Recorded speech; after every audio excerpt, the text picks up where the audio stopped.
नमस्कार, मैं प्रोफेसर विकास Jain, botany department. आज हम बॉटनी की क्लास में बैक्टीरियोफेज के बारे में पढ़ेंगे। जी हाँ, आज का हमारा टॉपिक जो है वो है स्ट्रक्चर ऑफ बैक्टीरियोफेज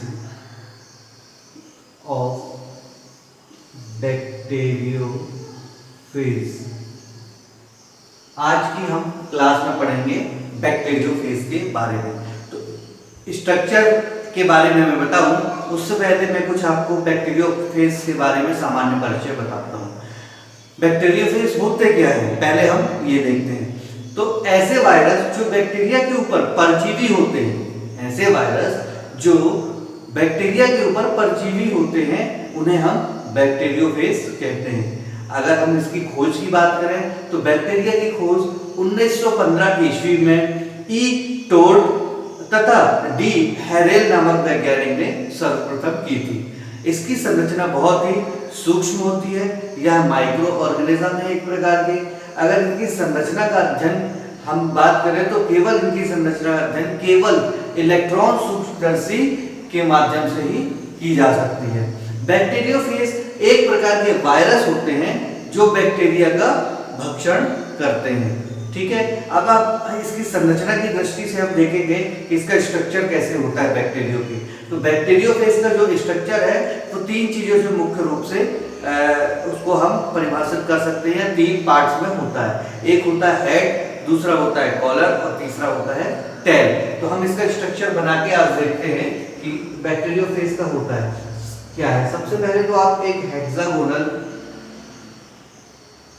इस प्रकार से आप एक हेक्सागोनल स्ट्रक्चर बनाइए। ठीक है, तो ये हमारा क्या हो गया। सबसे पहले एक बाहर का जो आवरण है इसको हम क्या बोलते हैं, प्रोटीन कोट बोलते हैं। तो ये जो हमारा हो गया ये है प्रोटीन कोट। ठीक है, सबसे बाहर का जो स्ट्रक्चर है उसको हम क्या बोलते हैं, protein coat, COAT, protein coat.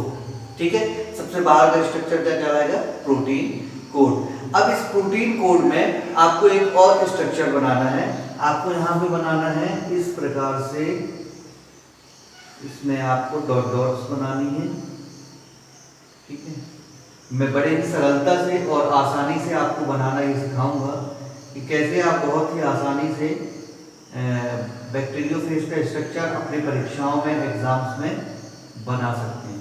ठीक है, तो ये मैंने आपको बनाया क्या, प्रोटीन कोड। ये सबसे ऊपर वाला पोर्शन है जिसको हम क्या बोलते हैं, हेड बोलते हैं। ठीक है, इसमें आप डीएनए पाया जाता है, इस प्रकार से आप डीएनए बता सकते हैं। ये आपका हो गया डीएनए। ठीक है, ये दोनों पार्ट, मतलब कितना पार्ट आपका ये जो कहलाता है इसको हम क्या बोलते हैं, हेड। ये आपका हेड पोर्शन। ठीक है, तो इतना पोर्शन बनाने के बाद अब हम बात करते हैं कॉलर की। तो कॉलर में आपको बनाने के लिए आपको यहाँ पे बनाना है इस प्रकार से, ऐसे ये पोर्शन आपका जो कहलाएगा ये कहलाएगा कॉलर। ठीक है, ये जो पोर्शन है वो क्या कहलाता है आपका, कॉलर। ठीक, कॉलर। इसके बाद आपको क्या करना है, आपको फिर टेल का हिस्सा बनाना है। अभी हम कॉलर में इसमें प्रोटीन शीट बनाते हैं, टेल बनाते हैं, एंड प्लेट बनाएंगे, ये सारी चीजें हम बनाएंगे। तो आप यहाँ पे इस प्रकार से स्ट्रक्चर बना सकते हैं।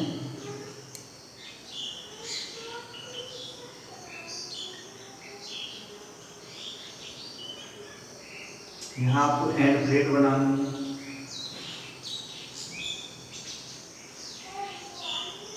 ये है ना, आप ये देख रहे होंगे ये जो मैंने डैश डैश लगाए हैं ये क्या है, ये जो डैश डैश डैश डैश लगा हुआ है ये प्रोटीन शीट कहलाती है। क्या कहलाती है, प्रोटीन शीट। Protein sheet.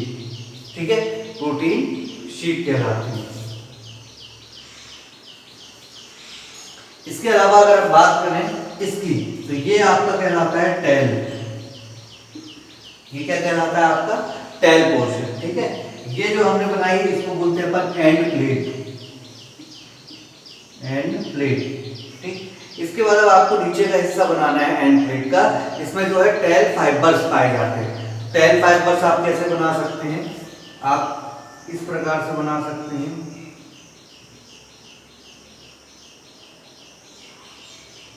इस प्रकार से आप ये बनाएंगे, टेल फाइबर्स बोलते हैं, टेल फाइबर्स। इस तरफ भी बना सकते हैं आप ऐसे, लगभग 6 बनाने हैं आपको।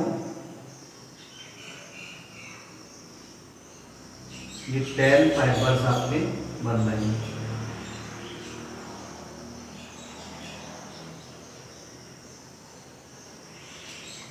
ये हम बना दिए टेल फाइबर्स, ठीक है, इनको बोलते हैं टेल फाइबर्स,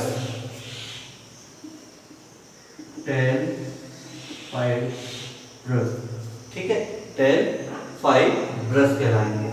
इसके अलावा हम उसमें एक और स्ट्रक्चर बनाना है, इस टाइप से आप यहाँ पे ये बना सकते हैं। ये